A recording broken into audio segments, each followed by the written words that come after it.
अस्सलाम वालेकुम। मां आहियां वहाँ जो मोहम्मद अली डहर। अॼु असां पंहिंजो टियों लेक्चर स्टार्ट करे रहिया आहियूं अकाउंटिंग लर्निंग जे हवाले सां। ठीकु आहे, हिन में जीअं त असां पंहिंजे प्रीवियस लेक्चर में चार्ट ऑफ अकाउंट ठाहिणु सिखियोसीं।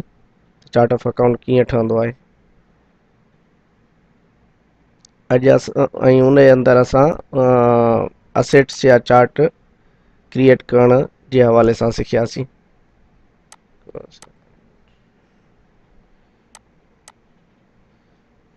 एक्चुअली सिस्टम लोड पियो थिए हीअं साईं।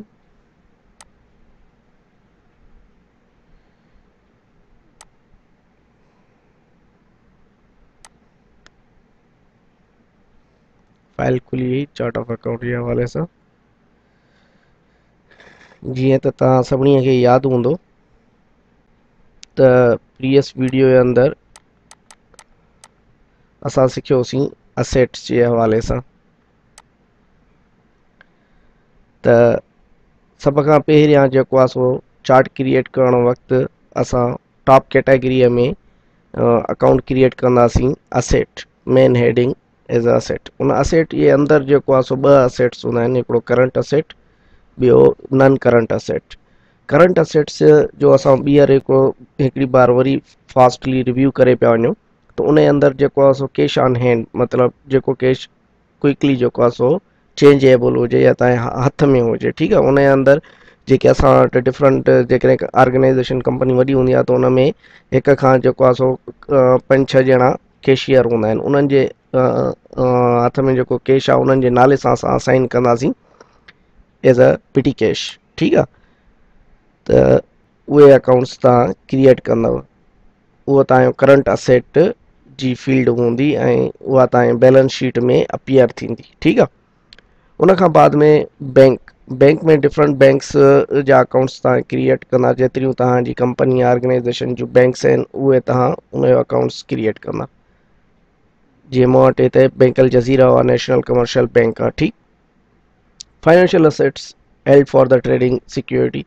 इन जे अंदरि तव्हां फाइनेंशियल जेके असेट्स आहिनि उहे रखी था सघो। ठीकु आहे, available for sale and security. हिते फंड्स या फाइनेंशियल असेट्स में तव्हां मिसाल जेकॾहिं बैंक जे अंदरि तव्हांजो फिक्स डिपॉज़िट कैश रखियल आहे त उनखे तव्हां हिन कैटेगरीअ में रखे था सघो त हे असांजे फिक्स अकाउंट्स में जंहिंजे मथां तव्हांखे इंट्रस्ट मिलंदो हुजे उहो तव्हां हिते शो कंदव त हे असांजो कंपनी जो रिज़र्व कैश पियो आहे, जेको असांखे कंहिं बि वक़्तु ज़रूरत में पियो त असां हिन मां खणी था सघूं ऐं कढी था सघूं। या जेकॾहिं कुझु शेयर पार्टनर्स आहिनि, उन्हनि बिज़नेस में पैसो कुझु लॻायो आहे ऐं कुझु पैसो जेको आहे सो पंहिंजो फिक्स डिपॉज़िट मां रखंदा ताकि उन मां जेको आहे सो तव्हांखे इवन प्रॉफिट ईंदो रहंदो। ठीकु आहे, सो कुझु कंपनीज़ अहिड़े हवाले सां बिज़नेस कंदियूं आहिनि, सो इहो यादि रहे त उहो बि तव्हांजो करंट असेट्स जो पार्ट हूंदो। ठीकु आहे, ऐं डिफरेंट तव्हांजी जेकॾहिं इन्वेस्टमेंट कंहिं अहिड़ी कंपनी में आहे जिते या रेगुलर कैश जेको आहे सो तव्हांजो टर्न ओवर थींदो थो रहे, जीअं स्टॉक मार्केट वग़ैरह थी वियो त तव्हांजी उहा शॉर्ट या इमीडिएट इन्वेस्टमेंट हूंदी। ठीकु आहे, उन लाइ असां इहो इन्वेस्टमेंट जो कयूं था। रिज़र्व टाइप ऑफ सिक्योरिटी, हा अच्छा, टाइप ऑफ सिक्योरिटी हिन में reserve on loss of financial assets या जेको आहे सो टाइप ऑफ सिक्योरिटी पर्पज़ जे लाइ कुझु कंपनीज़ अहिड़ियूं हूंदियूं आहिनि जिन सां तव्हां एग्रीमेंट कंदा आहियो त तव्हांजो सिक्योरिटी डिपॉज़िट पाण वटि रखंदा आहिनि। ठीकु आहे, जीअं फॉर एग्ज़ाम्पल तव्हां रेंट ते घर था वठो त उहो सिक्योरिटी जे पर्पज़ में तव्हांखां 3 मंथ एडवांस रेंट वठंदो आहे। त अहिड़े क़िस्म जो जेको आहे सो तव्हांखे इहो जस्ट फॉर एग्ज़ाम्पल ॾिनो त उहो तव्हां यानी कि उहो हिते पंहिंजो रखंदव। तव्हां सिक्योरिटी डिपॉज़िट्स वग़ैरह जेके तव्हां वटि पियल आहिनि उहे सुभाणे तव्हांखे तव्हां जीअं क्विकली कैशेबल थींदा। तव्हां कंहिंसां कॉन्ट्रैक्ट कैंसिल था कयो त उहो तव्हांजो कैश रिटर्न तव्हांजे उन अकाउंट्स में बैंक में अची वेंदो। ठीकु आहे, अकाउंट्स रिसीवेबल छा आहे, या कस्टमर्स वटि जेको तव्हांजो पैसो आहे उनखे अकाउंट रिसीवेबल चइबो आहे, मेन उहो हूंदो आहे। सेकेंड, अदर रिसीवेबल जो बि असां हिकिड़ो अकाउंट्स क्रिएट करे छॾींदा आहियूं। उन जे अंदरि छा हूंदो आहे, अदर रिसीवेबल जेके तव्हांजा एम्प्लॉइज़ वग़ैरह आहिनि। ठीकु आहे, कंपनी में एम्प्लॉइज़ हूंदा आहिनि, उहे लोन वठंदा आहिनि, पोइ उहो लोन जो पैसो तव्हां रिटर्न थींदो न, उहो बि तव्हांजो करंट असेट्स जो पार्ट हूंदो, त उन जी तव्हां कोड असाइन कंदा। ठीकु। थर्ड जेको आहे सो अलाउंस बेड डेबिट एंड उहो बि तव्हांजा जेके अलाउंसिस वग़ैरह हूंदा आहिनि उहे करंट असेट्स जो पार्ट हूंदा आहिनि। इन्वेंट्री तव्हांजी रॉ मटीरियल थी वियो, वर्क इन प्रोग्रेस थी वियो, फिनिश गुड थी वई, इहे बि करंट असेट्स जो ई पार्ट आहिनि। मज़ीद जॾहिं असां इहे अकाउंट्स क्रिएट कंदासीं, इन्हनि जे अंदरि एंट्रीज़ कंदासीं, त तव्हांखे अञा बहितर सम्झ में ईंदो, पर हे तव्हांखे हिकिड़ो चार्ट ऑफ अकाउंट ठाहिण जो तरीक़ो सम्झाए रहिया आहियूं। ठीकु आहे साईं। प्रीपेड सैलरीज़ आहे, प्रीपेड एडवर्टाइज़मेंट आहे, प्रीपेड इंश्योरेंस वग़ैरह, इहे सभु जेको आहे सो असांजे करंट असेट्स जो हिसो आहिनि, जेके बैलेंस शीट में तव्हांखे हमेशह अपीयर थींदा। इहे कॾहिं बि तव्हांखे इनकम स्टेटमेंट में नज़र न ईंदा। ठीकु आहे, इहो ज़हन नशीन करे छॾींदा। प्रीपेड रेंट वग़ैरह हुआ, इलेक्ट्रिसिटी आहे, वाटर आहे, अहिड़े क़िस्म जा प्रीपेड कंसल्टेंसी फीस वग़ैरह हुआ, प्रीपेड इंटरेस्ट एक्सपेंस वग़ैरह, अनअर्न इनकम वग़ैरह थी वई, प्रीपेड मिसलेनियस एक्सपेंस थी विया, अदर डेबिट्स बैलेंस वग़ैरह। इहो असां जेको पंहिंजे प्रीवियस लेक्चर में सिखियोसीं त करंट असेट्स कहिड़ा हूंदा आहिनि, उन हवाले सां मां तव्हांखे क्विक जेको आहे सो इन्फॉर्मेशन ॾिनी आहे। अॼु जेको आहे सो अॼु जे लेसन में असां छा सिखंदासीं, नन करंट असेट्स।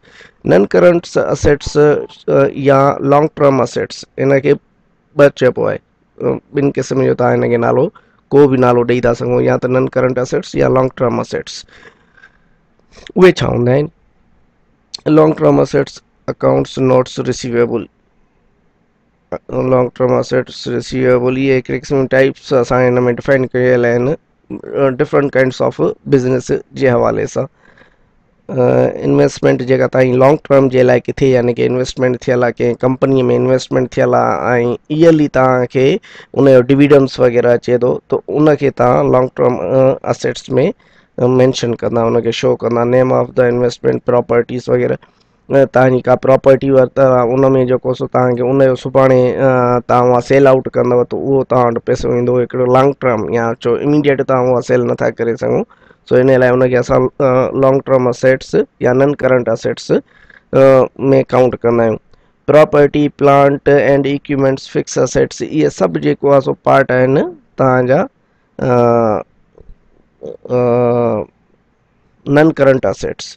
लैंड थी वई, लैंड इम्प्रूवमेंट थी वई, बिल्डिंग वग़ैरह हुआ, हैवी इक्विपमेंट्स, मशीनरीज़ ऐं प्रोडक्शन डिवाइस वग़ैरह थी वियो, ऑफिस फर्नीचर थी वियो, ऑफिस इक्विपमेंट्स थी वियो, ऐं ऑफिस फर्निश इंटीरियर डिज़ाइनिंग वग़ैरह का तव्हां ऑफिस था वठो, उन जी अंदरि जेका इंटीरियर डिज़ाइनिंग वग़ैरह करायो था, उन में पार्टीशन्स वग़ैरह करायो था, इहे तव्हांजो सभु जेको आहे सो असेट्स आहे। ऐं इहो असेट तव्हांजो नन करंट लॉन्ग टर्म असेट्स में काउंट थींदो। तव्हांजी कंपनी जूं व्हीकल्स आहिनि, कार्स आहिनि ऐं ट्रक आहिनि, ट्राला आहिनि, डंपर आहिनि, उहे सभु जेको आहे सो तव्हांजा long term assets. Hardware softwares जेके बि आहिनि उहे तव्हां इन में पंहिंजो नन करंट असेट्स में शो कंदा।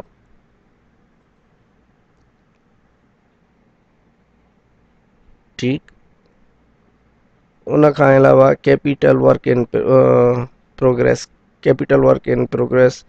अच्छा, इन में असां हिते कुझु प्रोजेक्ट्स जा नाला ॾेई सघनि, त इहे जेके तव्हांजा नंढा नंढा प्रोजेक्ट्स हुजनि जिन ते कमु थी रहियो आहे, उहे बि तव्हांजा लॉन्ग टर्म नन करंट्स असेट्स में हूंदा आहिनि, जिन मां तव्हांखे सुभाणे तव्हां सेल आउट कंहिंखे पंहिंजो प्रोजेक्ट वग़ैरह कयो था, त उहो बि जेको आहे सो तव्हांजो नन करंट असेट्स आहे। को प्रोजेक्ट आहे जंहिं ते तव्हां कमु करे रहिया आहियो ऐं तव्हां हाणे उन मां स्विच था कयो, ॿिए कंहिंखे वरी उहो सेल आउट था कयो, तव्हांखे उन हिसाब सां शेयर परसेंटेज तव्हां उन्हनि खां वठंदव। ठीकु आहे, सो उहो बि तव्हांजो हिकिड़े क़िस्म जो असेट्स आहे।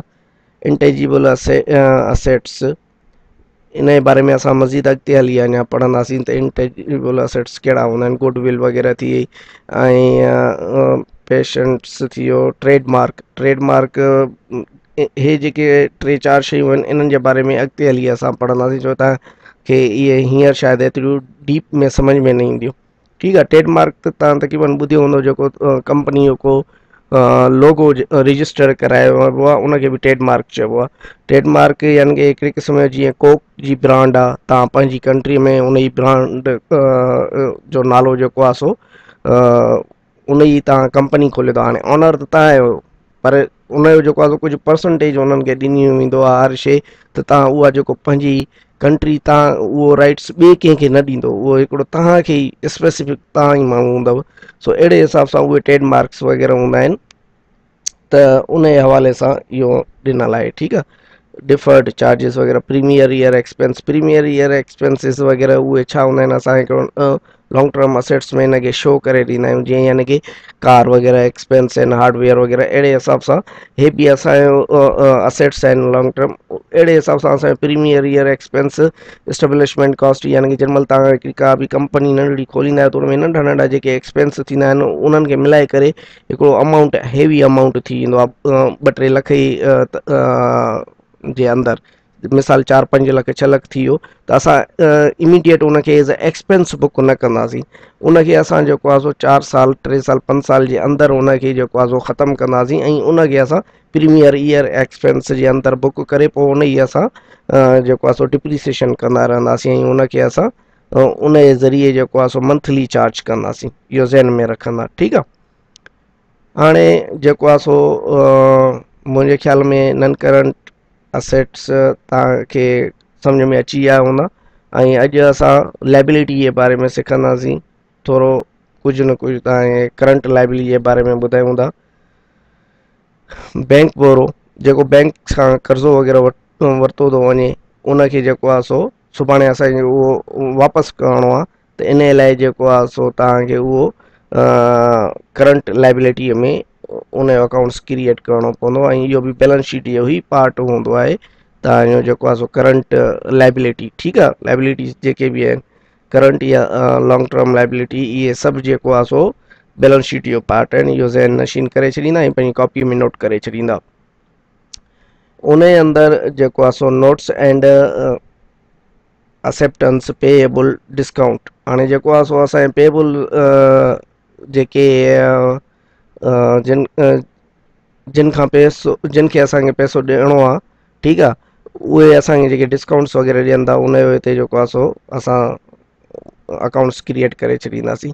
Current part of the long terms loan, कंहिंखां लोन वग़ैरह लॉन्ग टाइम जे लाइ वरितल आहे, उनजो अकाउंट्स तव्हां हिते क्रिएट कंदव।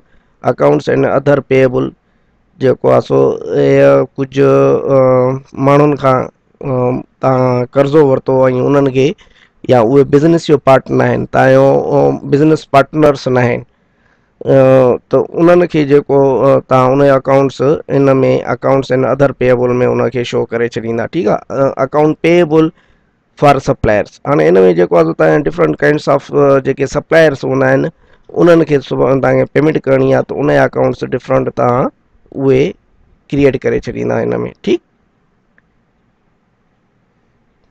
एक्रूड एक्सपेंस, हाणे एक्रूड जेको आहे सो असां छा कंदा आहियूं, सैलरीज़ वग़ैरह असां उहे बुक कंदा आहियूं, त उन्हनि खे एम्प्लॉइज़ जा जेके बेनिफिट्स वग़ैरह हूंदा आहिनि, एक्रूअल सैलरीज़ एंड बेनिफिट्स, असां उन में उहे रखी छॾींदा आहियूं। ऐं पंहिंजो सैलरी पेएबल जो अकाउंट, मिसाल असांखे सैलरी पे करणी आहे अञा कई न आहे, त फ़िलहालु असां फस्ट उन में बुक कंदा आहियूं, पोइ वरी उन मां कढी करे असां उनखे एक्सपेंस बुक कंदा आहियूं, त उहो बि तव्हांजो जेको आहे सो एक्रूड एक्सपेंसिस में अची वेंदो आहे। एक्रूड वेकेशन आहे, या तव्हांखे अॻिते हली उहा वेकेशन पे करणी आहे, त फ़िलहालु तव्हां उनखे छा कंदव, एक्रूअल करे छॾींदव, त इहे एक्रूअल अकाउंट्स हूंदा आहिनि। एक्रूअल वेकेशन टिकट थी वई, बोनस थी विया, ESB मतिलबु एंड ऑफ सर्विस बेनिफिट, ऐं हिते सऊदी अरबिया में गोसी वग़ैरह थींदी आहे जेको गवर्नमेंट खे पे करणी हूंदी आहे, त उनजो जेको आहे सो अकाउंट्स बि थी क्रिएट थियल तव्हांखे नज़र में। एक्रूअल एडवर्टाइज़मेंट, त हिकिड़ी तव्हां एडवर्टाइज़मेंट तव्हांखे करणी आहे, उनजो तव्हां बुक करे छॾींदा, भाउ हे असांखे सालाना करणी आहे या हर 6 महीननि में करणी आहे, त उहो बि एक्रूअल अकाउंट्स हूंदो। एक्रूअल इंश्योरेंस, तव्हांखे इंश्योरेंस पे एम्प्लॉइज़ जी इंश्योरेंस करणी आहे, उन लाइ जेको आहे सो इहो एक्रूअल अकाउंट्स तव्हांजो थींदो। एक्रूड रेंट आहे, इलेक्ट्रिसिटी एंड वाटर वग़ैरह। ठीकु। एक्रूड कंसल्टेंसी फीस वग़ैरह, एक्रूड कंसल्टेंस एक्सपेंस वग़ैरह, एक्रूड ज़कात आहे, मीटिंग फीस वग़ैरह, तव्हांखे इहे छा करिणो आहे, बुक करे छॾिबियूं आहिनि, जेके जेसीं ताईं तव्हां वरी उन कंसर्न पर्सन खे उहे चार्ज नथा कयो। ठीकु। हे उन लाइ असां एक्रूअल अकाउंट्स क्रिएट करे छॾींदा आहियूं। हाणे जीअं प्रोविज़न आहे, प्रोविज़न फॉर द कंटीजेंस ऐं प्रोविजन फॉर टैक्स जेका पे करणी हूंदी आहे उन जो अकाउंट्स बि असां प्रोविजनल में वरी उहो बुक करे छॾींदा आहियूं। विथहोल्डिंग टैक्स वग़ैरह जेका असां अञा पे कई न आहे करणी आहे उहो असां प्रोविजनल अकाउंट जे अंदरि जेको आहे सो बुक करे छॾींदा आहियूं। ठीकु आहे, अहिड़े हिसाब सां अॼु असां कुझु अकाउंट्स सिखियासीं, करंट लाइबिलिटी, ऐं अचण वारे फ्यूचर वीडियो जे अंदरि असां सिखंदासीं नन करंट असेट्स कहिड़ा हूंदा आहिनि, सॉरी नन करंट लाइबिलिटी या लॉन्ग टर्म लाइबिलिटी जंहिंखे चइजे, उहो असां पंहिंजे अचण वारे फ्यूचर वीडियो में उन जे बारे में डीपली सिखंदासीं त बाबा हे कीअं अकाउंट्स क्रिएट थींदा। कंहिं बि दोस्त भाउ खे जेकॾहिं को बि क्वेश्चन हुजे फील फ्री थी करे मूंखे मैसेज कंदो हिन ते फेसबुक जी आईडीअ ते, त जीअं असां हुनखे मज़ीद इन जे बारे में गाइड करे सघूं।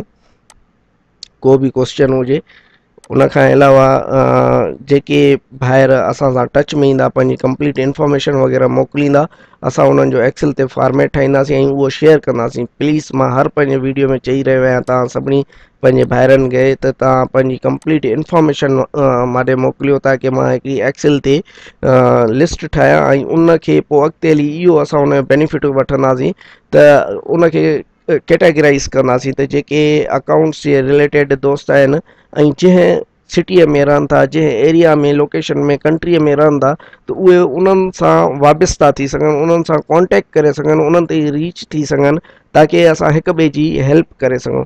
सो प्लीज़ पंहिंजी उहा इंफॉर्मेशन, जेके मुंहिंजा दोस्त ॿाहिरि हे वीडियो ॾिसी रहिया आहिनि, प्लीज़ पंहिंजी इंफॉर्मेशन ज़रूरु शेयर कयो, ताकी उन तव्हां पंहिंजी इंफॉर्मेशन शेयर कंदव, एटलीस्ट पंहिंजी फेसबुक आईडी, नालो ऐं किथे था रहो, छा जॉब करे रहिया आहियो, ऐं तव्हां इंटरनेट यूज़ करे रहिया आहियो त उन सॉफ्टवेयर में तव्हां वटि कहिड़ो सॉफ्टवेयर तव्हां यूज़ करे रहिया आहियो। जीअं मिसाल लाइन सॉफ्टवेयर थी वियो, एमओ थी वियो, ऐं टेंगो थी वियो, ऐं पंहिंजो वाइबर थी वियो। त अहिड़े क़िस्म जा तव्हां सॉफ्टवेयर जेकॾहिं को यूज़ करे रहियो आहे त उहा बि असां सां शेयर कंदा। ठीकु आहे साईं, उमेदु आहे त सभिनी खे पसंदि आयो।